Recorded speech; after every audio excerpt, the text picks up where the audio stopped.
Shalom, selamat datang di program Baca Alkitab Setiap Hari oleh GBI Jelambar Timur bersama saya, Tutu Sukendro.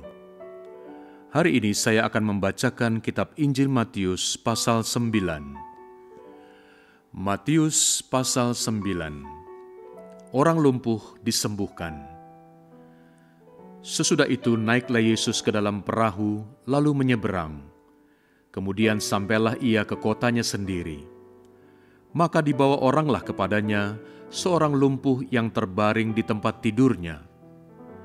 Ketika Yesus melihat iman mereka, berkatalah ia kepada orang lumpuh itu, "Percayalah, hai anakku, dosamu sudah diampuni." Maka berkatalah beberapa orang ahli Taurat dalam hatinya, "Ia menghujat Allah." Tetapi Yesus mengetahui pikiran mereka, lalu berkata, "Mengapa kamu memikirkan hal-hal yang jahat di dalam hatimu? Manakah lebih mudah mengatakan, dosamu sudah diampuni, atau mengatakan, bangunlah dan berjalanlah? Tetapi supaya kamu tahu bahwa di dunia ini anak manusia berkuasa mengampuni dosa." Lalu berkatalah ia kepada orang lumpuh itu, "Bangunlah, angkatlah tempat tidurmu dan pulanglah ke rumahmu." Dan orang itu pun bangun, lalu pulang.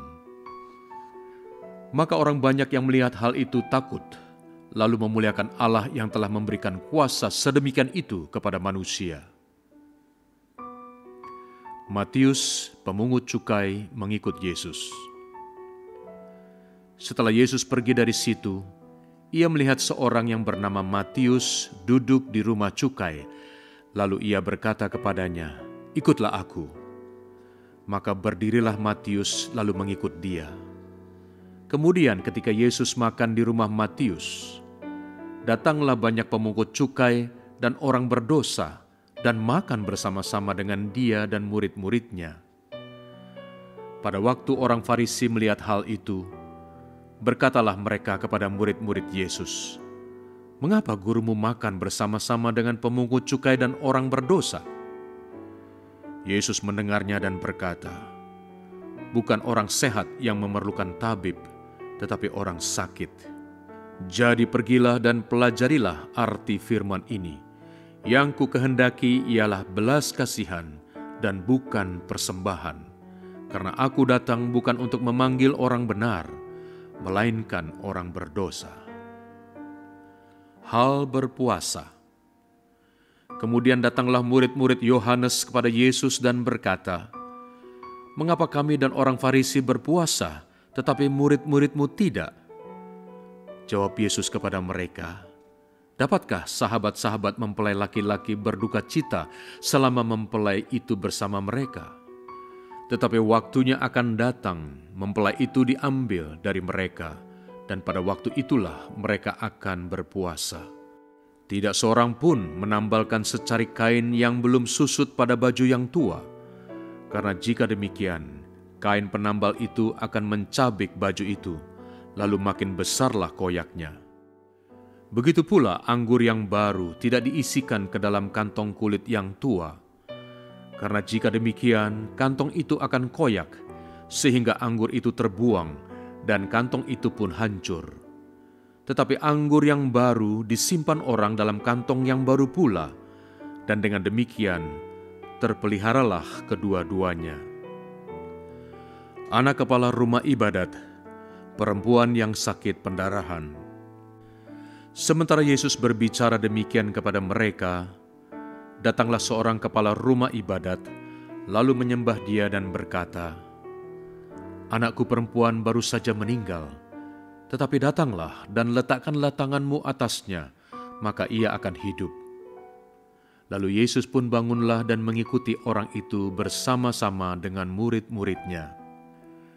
Pada waktu itu seorang perempuan yang sudah 12 tahun lamanya menderita pendarahan, maju mendekati Yesus dari belakang dan menjamah jumbai jubahnya. Karena katanya dalam hatinya, "Asal ku jamah saja jubahnya, aku akan sembuh." Tetapi Yesus berpaling dan memandang dia serta berkata, "Teguhkanlah hatimu, hai anakku, imanmu telah menyelamatkan engkau." Maka sejak saat itu sembuhlah perempuan itu.